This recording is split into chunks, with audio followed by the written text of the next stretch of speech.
KSSB-യുടെ unit ഭാരവാഹികൾക്ക് പോലും ഉണ്ടാകേണ്ടുന്ന ഒരു പ്രത്യേകമായ ആർജവം ആണ് എന്ന് ഞാൻ സൂചിപ്പിക്കുകയാണ്. വളരെ നിസ്സാരപ്പെട്ട പദവിയിലിരിക്കുന്നവരായാൽ പോലും ഇത്തരത്തിലുള്ളൊരു സമീപനം ഉണ്ടാകേണ്ടതാണ്. അതാണ് ആ പദവി എങ്ങനെയാണ് നമുക്ക് സർഗാത്മകമാക്കാം എന്നതിനെ കുറിച്ച് എനിക്ക് പറയാനുള്ള ഒരു കാര്യം. തങ്ങളെക്കാൾ ചെറിയ ആളുകളെ പരിഗണിക്കുക, അവരെ കൂടെ നിർത്തുക. അതിന് ഞാൻ മറ്റൊരു ഉദാഹരണം പറയാം. നമ്മുടെ ഇതിഹാസമായിട്ടുള്ള രാമായണത്തിലെ വളരെ മനോഹരമായിട്ടൊരു സന്ദർഭമുണ്ട്. നമ്മളൊക്കെ വായിച്ച് വളരെ ലളിതമായിട്ട് വായിച്ച് വളരെ പ്രാധാന്യം കൊടുക്കാതെ കടന്നു പോകുന്ന ഒരു സന്ദർഭമാണ്. അത് ശ്രീരാമനും ഹനുമാനും തമ്മിൽ കണ്ടുമുട്ടുന്ന ആദ്യത്തെ കൂടിക്കാഴ്ചയാണ്. ഓർമ്മയുണ്ടാവും എന്ന് ഞാൻ വിശ്വസിക്കുകയാണ്. ആദ്യമായിട്ട് ഹനുമാനെ ശ്രീരാമൻ കണ്ടുമുട്ടുന്നത് വനമധ്യത്തിൽ വെച്ചാണ്. വേഷപ്രച്ഛന്നനായി നടക്കുന്ന ഹനുമാനെയാണ് ശ്രീരാമൻ കണ്ടുമുട്ടുന്നത്. വേഷപ്രച്ഛന്നനായി നടക്കാൻ കാരണം അന്ന് ഹനുമാൻ സുഗ്രീവന്റെ ആശ്രിതനായിട്ട് ദാസനായിട്ട് നടക്കുകയാണ്. സുഗ്രീവന്റെ ദാസനായിട്ട് നടക്കുന്നവരെ ബാലിയും സുഗ്രീവനുമായിട്ട് ഇങ്ങനെ പരസ്പരം വൈരം മൂത്ത് അവർ ഇങ്ങനെ പരസ്പരം കൊല്ലാൻ വേണ്ടി നടക്കുകയാണ് ചെയ്യുന്നത്. അപ്പൊ ബാലി വേഷം മാറി വനത്തിനുള്ളിൽ നടക്കുന്നുണ്ടോ എന്നറിയുന്നതിന് വേണ്ടിയിട്ട് വേഷപ്രച്ഛന്നനായിട്ട് ഹനുമാൻ വനത്തിലൂടെ സഞ്ചരിക്കുമ്പോഴാണ് ബാലി സുഗ്രീവൻ അന്ന് ഞാൻ വിശദീകരിക്കേണ്ട കാര്യമില്ലല്ലോ, എല്ലാവർക്കും നല്ല സുപരിചിതമായ കഥാപാത്രമാണെന്ന് തോന്നുന്നു അല്ലെ. വളരെ സരസമായിട്ട് പിന്നെ കുമാരനാശാൻ അവരെ അവതരിപ്പിച്ചിട്ടുണ്ട്. ഒരുത്തരങ്ങ് ഒരുത്തിയായി, ഒരുത്തി പറ്റി ഇരുവരായി, ഇരുവരും കരുത്തരായി, കരുത്തരായി വിരുദ്ധരായി. കരുത്തരിൽ ഒരുത്തന്റെ ശത്രുവിന്റെ ദാസന്റെ താതനെയും കാത്തിരിക്കുന്നു എന്നാണ് പറഞ്ഞത്. എന്തിന് ഇവിടെ ഇരിക്കുന്നു എന്ന് കുഞ്ചൻ നമ്പ്യാരോട് ചോദിച്ചപ്പോ നമ്പ്യാര് പറഞ്ഞെന്താണ്, ഒരാളെ പ്രതീക്ഷിച്ചിരിക്കുകയാണ്. ആരെയാണ് പ്രതീക്ഷിച്ചിരിക്കുന്നത്? ഒരുത്തനെ ഒരുത്തിയായി. ആരാണ് ആ ഒരുത്തൻ? അരുണൻ എന്ന് പറയുന്ന ഒരു കഥാപാത്രമുണ്ട് നമ്മുടെ പുരാണത്തിൽ. നിങ്ങൾക്കെല്ലാം പരിചിതമായിരിക്കും. സൂര്യന്റെ തേരാളിയായ അരുണൻ ഒരിക്കൽ ഇന്ദ്രലോകത്ത് അവിടുത്തെ നൃത്തം കാണാൻ പോയി. അവിടെ സ്ത്രീകൾക്ക് മാത്രമേ പ്രവേശനമുള്ളൂ.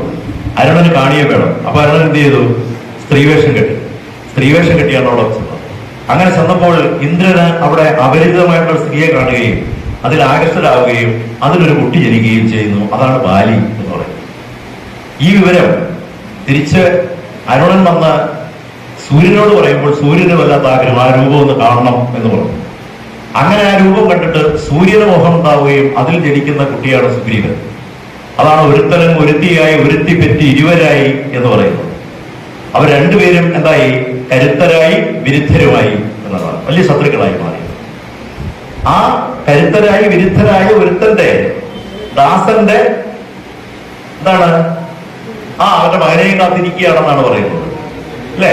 എന്ന് പറഞ്ഞാൽ ആരാണ്? ഈ ഗ്രീവന്റെ ദാസൻ ഹനുമാൻ. അവന്റെ താതനെയും കാത്തിരിക്കുകയാണ്. ഹനുമാന്റെ താതനാരാണ്? കാറ്റാണ്. കാറ്റിനെയും പ്രതീക്ഷിച്ചിരിക്കുന്നു, കാറ്റ് കൊള്ളാനിരിക്കുന്നു എന്നുള്ളതിന്റെ ലളിതമായിട്ടുള്ള കാര്യമാണ് ഇത്തരത്തിൽ ഇങ്ങനെ വളരെ ഫലിത രൂപേണ അവതരിപ്പിച്ചത്. അങ്ങനെയുള്ള സുഗ്രീവന്റെ ഒപ്പം സഞ്ചരിക്കുന്ന ഹനുമാനെയാണ് ആദ്യമായിട്ട് വനമധ്യത്തിൽ വെച്ച് ശ്രീരാമനും ലക്ഷ്മണനും കാണുന്നത്. അവിടെ വെച്ച് ഈ ഹനുമാൻ ശ്രീരാമനോട് ചോദിക്കുന്ന ചില ചോദ്യങ്ങളുണ്ട്.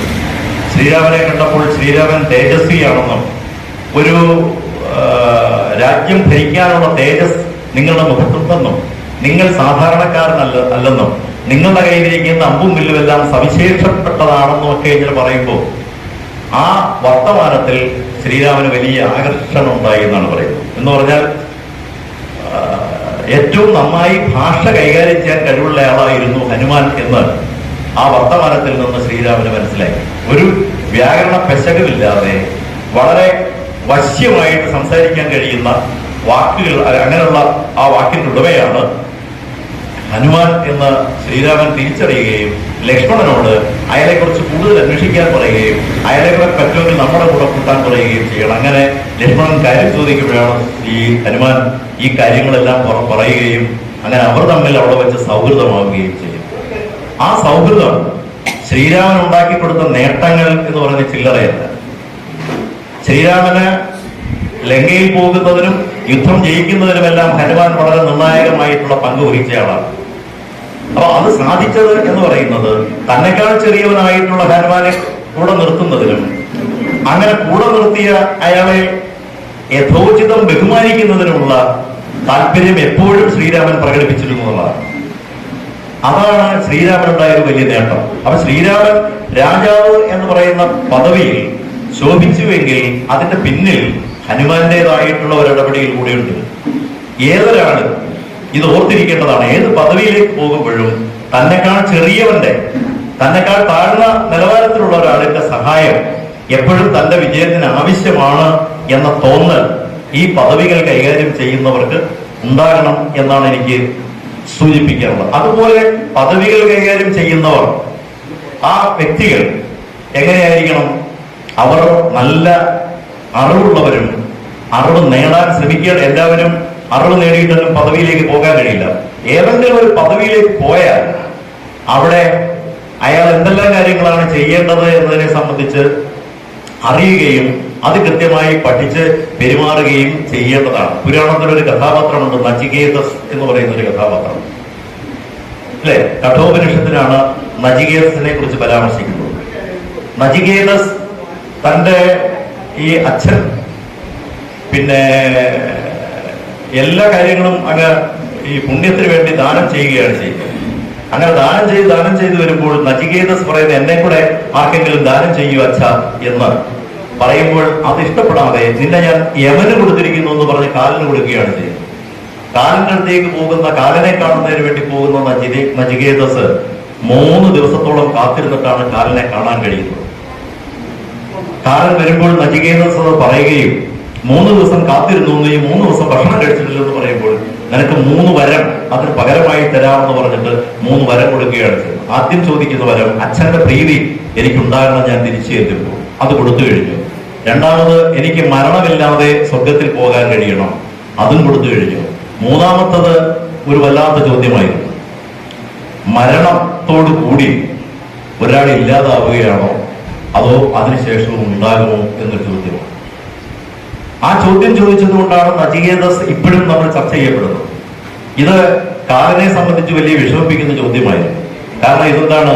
ഇത് ആത്മജ്ഞാനം ഉള്ളവർ മാത്രം ചോദിക്കുകയും അവർ മാത്രം അറിയേണ്ടതായ കാര്യമായിരുന്നു. അവിടെ ഇങ്ങനെ വിഷമിച്ചു നിന്ന കാലൻ മറ്റൊരുപാട് ഉപാധികൾ പറഞ്ഞ് ഒഴിവാക്കാൻ ശ്രമിച്ചെങ്കിലും നചികേതസ് അത് കേട്ടില്ല. അതിന്റെ പിറകെ തന്നെ നിന്നു എന്നുള്ളതാണ്. അവസാനം ആത്മജ്ഞാനം നേടിയെടുക്കുക തന്നെ ചെയ്യുന്നു. അങ്ങനെയുള്ള ഒരു ബുദ്ധി, ഒരു കാര്യം നമ്മളൊരു പദവിയിൽ ഇരിക്കുമ്പോൾ നമ്മളുമായി ബന്ധപ്പെട്ടൊരു കാര്യം നമുക്ക് അറിയണമെങ്കിൽ അത് എവിടെ പോയാലും ആ അറിവ് നേടിയെടുക്കുന്നതിന് വേണ്ടിയിട്ടുള്ള വലിയ നിശ്ചയദാർഢ്യം നമുക്കുണ്ടായെങ്കിലേ മതിയാകും.